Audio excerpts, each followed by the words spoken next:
घोटाले का गवाह बना मौत का शिकार। सच्ची घटना। ये वीडियो सच्ची घटनाओं से प्रेरित है। किसी की भावनाओं को ठेस पहुंचाना नहीं है, बल्कि समाज में फैलते अपराधों को जागरूकता फैलाना है। हम किसी भी प्रकार के हिंसा का समर्थन नहीं करते। आइए जानते हैं इस पूरी कहानी को। आज की हमारी कहानी आगरा, उत्तर प्रदेश की है। नमस्कार दोस्तों, मैं शिवा। अगर आप हमारे YouTube चैनल पर पहली बार आए हैं तो हमारे YouTube चैनल को सब्सक्राइब जरूर करें, ताकि आपको आने वाली वीडियो का मैसेज सबसे पहले पहुंचे। चलिए वीडियो को शुरू करते हैं। करोड़ों का घोटाला छिपाने के चक्कर में हत्या। आगरा, उत्तर प्रदेश की सच्ची घटना। राजू और गौरी शादी करना चाहते थे, लेकिन दोनों की जाति अलग अलग थीं। इसीलिए गौरी के घर वालों ने उसकी शादी राजू से नहीं की। तब दोनों ने साथ साथ मरने का फैसला कर लिया। और मोहब्बत की आखिरी मंजिल शादी होती है। अधिकतर प्यार करने वालों का यही मानना है। प्यार करने वाले साथ साथ जीना चाहते हैं, लेकिन कभी कभी उनकी ये चाहत सपना बनकर रह जाती है। समाज अपने लोगों को अपने नियम कायदे के अनुसार ही चलाना चाहता है, लेकिन प्रेम करने वालों को समाज की कहाँ परवाह होती है। आगरा को मोहब्बत की नगरी माना जाता है। इसकी वजह यह है कि पूरी दुनिया को मोहब्बत का पैगाम देने वाला ताजमहल यहीं है। हजारों प्रेमी जोड़े हर साल इसे देखने आगरा आते हैं। राजू और गौरी भी कई 100 किलोमीटर का सफर तय करके प्रेम की इस इमारत को देखने आए थे, लेकिन उसे देखते ही उन्हें पता नहीं क्या हुआ कि वे आगरा से वापस नहीं जा सके। कर्नाटक के जिला गदग के कुंदूर में रहता था हनुमंत का परिवार। राजू हनुमंत का बेटा था। राजू के अलावा हनुमंत की 2 संतानें और थीं। हनुमंत की टेलरिंग की दुकान थी। लोगों के कपड़े सिलकर वो परिवार को पाल पोस रहा था। बेटा राजू जब हाई स्कूल से आगे नहीं पढ़ सका तो उसने उसे भी अपने टेलरिंग के काम में लगा दिया। 2-3 सालों में काम सीखकर वो अच्छा टेलर बन गया। राजू खुद कमाने लगा तो बंठन कर रहने लगा। राजू को गली की गौरी बचपन से ही बहुत अच्छी लगती थी। वो उसके घर से थोड़ा दूर रहती थी, इसीलिए उससे कभी बातचीत का मौका नहीं मिला। वो उसकी दुकान के सामने से ही स्कूल आती जाती थी, इसीलिए उसके स्कूल आते जाते समय वो उसे देखने के लिए अपनी दुकान से बाहर आकर खड़ा हो जाता था।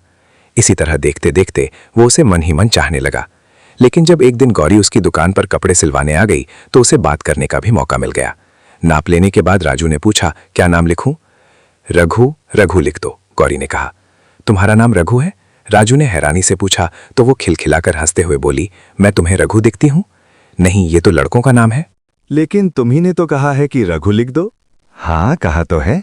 रघु मेरे मामा हैं, मेरा नाम तो गौरी है, उसने कहा। ये तो बहुत अच्छा नाम है, राजू तारीफ करते हुए बोला। मेरी तरह मेरा नाम भी है, कहकर गौरी फिर खिलखिलाकर हंसी।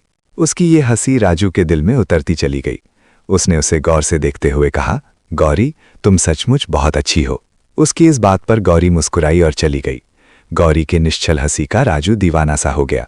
4 दिनों बाद उसने गौरी को सिले कपड़ों को ले जाने को कहा था, लेकिन वह अगले दिन से ही उसके आने का इंतजार करने लगा था। जिस अंदाज में राजू ने उससे बातें की थीं, उससे गौरी भी उसका मतलब समझ गई थी, लेकिन ये बात उसने राजू को महसूस नहीं होने दी थी। दूसरी तरफ राजू ने सोच लिया था कि जैसे ही गौरी कपड़े लेने आएगी वो अपने मन की बात उससे कह देगा। चौथे दिन शाम को गौरी राजू की दुकान पर आई तो संयोग से उस समय वो अकेला था। आते ही गौरी ने पूछा, हमारे कपड़े सिल गए? हाँ हाँ सिल गए, कहकर राजू ने शोकेस से कपड़े निकालकर गौरी के सामने रख दिए। गौरी कपड़ों को देखने लगी तो राजू ने मुस्कुराते हुए पूछा, अच्छे सिले हैं? हाँ, कहकर गौरी ने राजू को सिलाई के पैसे दिए और मुस्कुराती हुई चली गई। राजू मन की बात उससे कह नहीं पाया। ये मुलाकात कोई खास नहीं थी, फिर भी गौरी के दिल में राजू की तस्वीर उतर गई थी। 15 साल की गौरी का भावुक मन राजू की ओर खिंचता चला जा रहा था। राजू ने जो कहा था वे बातें उसके दिमाग में घूम रही थीं। आते जाते उनकी नजरें टकराने लगीं। राजू की बेचैनी बढ़ती जा रही थी। वो उससे मिलना चाहता था, लेकिन समझ नहीं पा रहा था कि कैसे मिले। उसके मन में इस बात का भी डर था कि कहीं वो बुरा ना मान जाए। हिम्मत करके एक दिन राजू छुट्टी के समय गौरी के कॉलेज के सामने जाकर खड़ा हो गया। गौरी सहेलियों के साथ कॉलेज से निकली तो राजू को देखकर उसका दिल तेजी से धड़क उठा। राजू ने उसे एक तरफ आने का इशारा किया तो वो उसका इशारा समझ गई। वो अपनी सहेलियों से अलग होकर राजू के पास आ गई। जैसे ही वो उसके पास आई, राजू ने उसे मोटरसाइकिल पर बैठने का इशारा किया। गौरी बैठ गई तो वो तेजी से चल पड़ा। गौरी ने कहा, कहाँ जा रहे हो? मुझे घर जाना है। चली जाना, आज मुझे तुमसे कुछ कहना है, राजू ने कहा। तो गौरी ने हंसते हुए कहा, यही ना कि तुम मुझसे प्यार करते हो? राजू ने बिना किसी संकोच के कहा, गौरी सचमुच मैं तुमसे प्यार करने लगा हूं। गौरी मुस्कुराकर बोली, मैं भी तो तुमसे प्यार करती हूं। राजू ने उसे हैरानी से देखा तो गौरी ने नजरें झुका ली। ये थी गौरी और राजू के प्यार की शुरुआत। अक्सर प्रेम करने वालों के प्यार की शुरुआत कुछ इसी तरह से होती है, लेकिन इसके बाद कभी-कभी यही प्यार जीवन के लिए ऐसा नासूर बन जाता है कि जीवन ही लील लेता है। गौरी के पिता की मौत हो चुकी थी। वो अपनी माँ शैला और बड़ी बहन रजनी के साथ अपने मामा रघु के घर रहती थी। पिता की मौत के बाद मामा उन्हें अपने साथ ले गए थे। रजनी बीएससी कर रही थी, जबकि गौरी 10वीं में पढ़ रही थी। इसी नादान उम्र में गौरी को राजू से प्यार हो गया था। प्यार ऐसी चीज है जिसे कितना छिपा कर रखा जाए, वो कभी न कभी समाज की नजरों में आ ही जाता है। राजू और गौरी की मुलाकातें मोबाइल के जरिए तय होने लगीं। दोनों का प्यार परवान चढ़ने लगा। उनके प्यार को मंजिल मिल पाएगी, इस बात को लेकर उन्हें शक था। दरअसल उनके रास्ते में सबसे बड़ा रोड़ा था उनकी जाति। गौरी कन्नड़ थी और राजू मराठी। दोनों को ही पता था कि समाज की नजरों में जैसे ही उनका प्यार आएगा, तूफान आ जाएगा। एक दिन गौरी ने राजू से कहा, राजू, अगर समाज ने हमारे संबंधों को कबूल नहीं किया तो हम क्या करेंगे? राजू ने गौरी को भरोसा दिलाया कि दुनिया वाले कुछ भी कहें, वो उसका साथ हरगिज नहीं छोड़ेगा। दुनिया की कोई भी ताकत उसे जुदा नहीं कर सकेगी। दोनों साथ जिएंगे और साथ मरेंगे। प्यार की दीवानगी राजू के दिलो दिमाग पर छाने लगी तो उसका मन काम से उचट गया। एक दिन उसके पिता ने टोका, क्या बात है बेटा, आजकल तुम्हारा मन काम में नहीं लग रहा है। कुछ दिनों से देख रहा हूं कि तुम दुकान से गायब हो जाते हो। कस्टमर भी परेशान होते हैं। बताओ क्या बात है? कोई बात नहीं है पापा, बस ऐसे ही थोड़ा मन उचट गया था। लेकिन अब आप चिंता ना करें, मैं काम पर पूरा ध्यान दूंगा, राजू ने कहा। इसके बाद वो गौरी से उस समय मिलता जब दुकानदारी पर कोई असर ना पड़ता। उसके मन में एक ही बात घूमा करती थी कि वो ऐसा क्या करे जिससे उसके प्यार के बीच जाति ना आए। उसका ध्यान फिल्म एक दूजे के लिए की तरफ गया, जिसमें नायक कमल हासन और नायिका रति अग्निहोत्री अलग अलग जाति के थे। फिल्म का ध्यान आते ही राजू ने सोच लिया कि वो भी उसी तरह अपने प्यार के लिए करेगा। लेकिन एक दिन गौरी की मां शैला ने उसे फोन पर हंस हंसकर बातें करते देखा तो उसे शक ही नहीं हुआ, बल्कि उसे लगा कि उसकी किशोर बेटी इश्क की खतरनाक राह पर चल पड़ी है।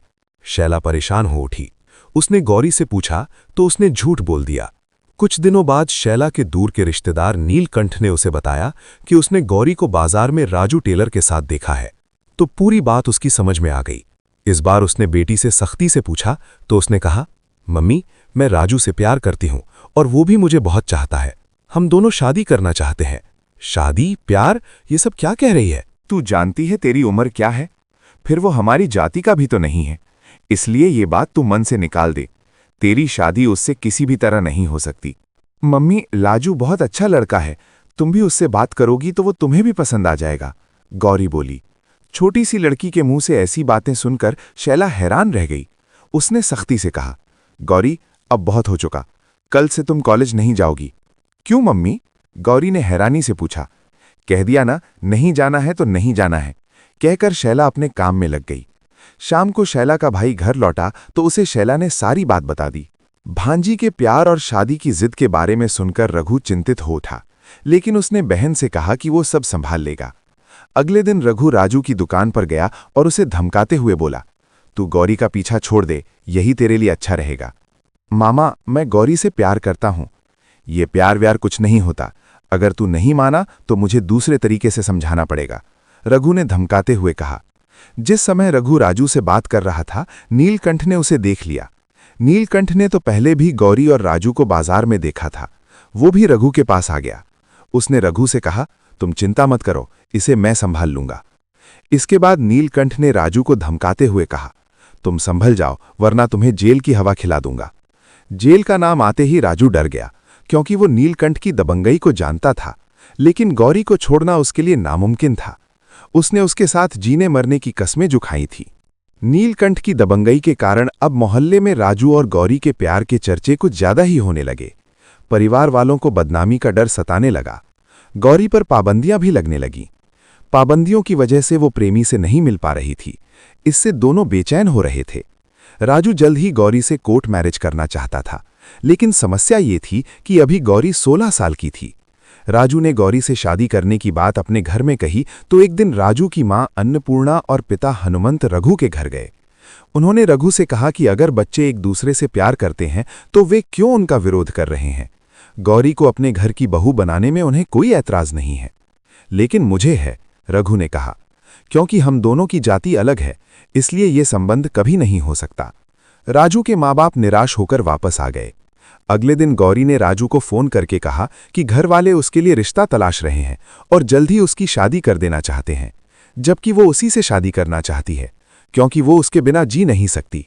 राजू ने उसे विश्वास दिलाया कि कुछ भी हो, कोई उन दोनों को अलग नहीं कर सकता, वो चिंता न करे। इस समाज से कहीं दूर जाकर वो उसके साथ अपनी दुनिया बसाएगा। गौरी को राजू पर पूरा भरोसा था। वो अपने प्यार के साथ इस जालिम समाज से कहीं दूर चली जाना चाहती थी, जहां वो अपने सपनों की दुनिया बसा सके। एक दिन राजू ने फोन करके गौरी से कहा कि आगरा में ताजमहल है, जिसे बादशाह शाहजहां ने अपनी पत्नी मुमताज की यादगार में बनवाया था। हम दोनों उसी ताज के साए में अपनी दुनिया बसाएंगे। गौरी उसके साथ चलने को तैयार हो गई। राजू ने गौरी को तैयार रहने को कहकर कहा कि वो कभी भी फोन करके उसे आगरा चलने को कह सकता है। राजू जानता था कि जाति का ये अड़ंगा उसे कभी गौरी के साथ अपनी दुनिया बसाने नहीं देगा। गौरी के बालिग होने में अभी 2 साल बाकी थे। इस बीच कुछ भी हो सकता था। उसे सबसे ज्यादा डर दबंग नीलकंठ का था, जो उसे किसी केस में फंसाकर जेल भिजवाने की धमकी दे रहा था। 6 अक्टूबर 2015 को राजू और गौरी योजना बनाकर घर से निकले और दिल्ली जाने वाली ट्रेन में बैठ गए। उस समय राजू की जेब में 50,000 रुपए थे। वो देश की राजधानी में गौरी के साथ अपनी दुनिया बसाना चाहता था, ताकि राजधानी की भीड़ में कोई उन्हें ढूंढ न पाए। दिल्ली पहुंचकर दोनों 3 दिनों तक एक होटल में रुके। वो ताज के दीदार को बेताब थे। 10 अक्टूबर की सुबह 11 बजे आगरा के नज़दीक ईदगाह रेलवे स्टेशन पर उतरे। वहां से ऑटो करके वे होटल ताज पैलेस गए, जहां कमरा नंबर 304 बुक कराया। होटल के रिसेप्शन पर राजू ने गौरी को अपना दोस्त बताया। आगरा पहुंचकर दोनों बहुत खुश थे। उनकी बरसों की तमन्ना पूरी होने वाली थी। ताजमहल को या तो उन्होंने किताबों में पढ़ा था या फिर फिल्मों में देखा था। अब वे अपनी आंखों से उसका दीदार करने वाले थे। होटल में फ्रेश होने के बाद दोनों एक ऑटो से ताजमहल देखने गए। ताजमहल परिसर में प्रवेश करने पर उन्हें लगा जैसे सारा वातावरण प्यार की खुशबू से सराबोर है। ताज के सामने पार्क की हरी भरी मुलायम घास पर बैठकर उन्होंने खाना खाया। उसके बाद राजू ने पूछा, गौरी, अब आगे क्या करना है?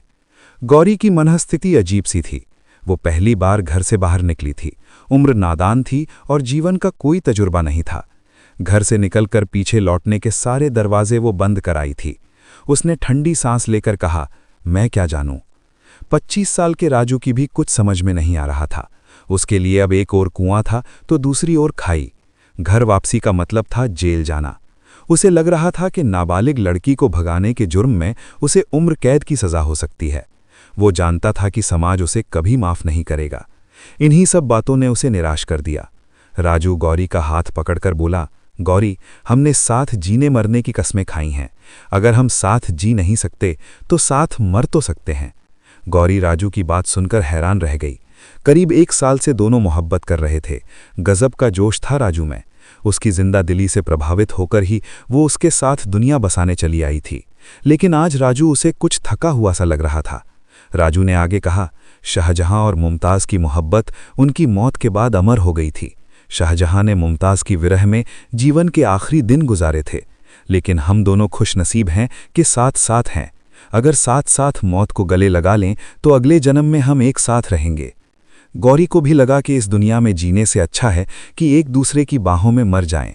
समाज का डर जीने नहीं दे रहा है। दोनों घर से सैकड़ों मील दूर थे। कोई कुछ कहने सुनने वाला नहीं था। उन्होंने एक भयानक फैसला ले लिया। रात करीब 8 बजे दोनों होटल पहुंचे और ऑटो वाले से उन्होंने सुबह आने को कहा कि कल कहीं और घूमने चलेंगे। दोनों बाहर से खाना पैक कराकर लाए थे, साथ में एक कोल्ड ड्रिंक की बोतल भी थी। इसके बाद उन्होंने कमरा अंदर से बंद किया तो उस रात उस कमरे में क्या हुआ कोई नहीं जानता। सुबह ऑटो वाले ने कमरा नंबर 304 का दरवाज़ा खटखटाया, लेकिन काफ़ी देर तक अंदर से कोई आवाज़ नहीं आई। तब उसने होटल के मैनेजर आशीष को इस बात की जानकारी दी। आशीष ने तुरंत थाना रकाबगंज पुलिस को सूचना दी। सूचना मिलते ही पुलिस आ गई और कमरे का दरवाज़ा तोड़ दिया। पुलिस अंदर पहुंची तो हैरान रह गई। पलंग पर 2 लाशें पड़ी थीं। टेबल पर पुलिस को कफ सिरप की 2 शीशियां मिली, जिन्हें जांच के लिए भेज दिया गया।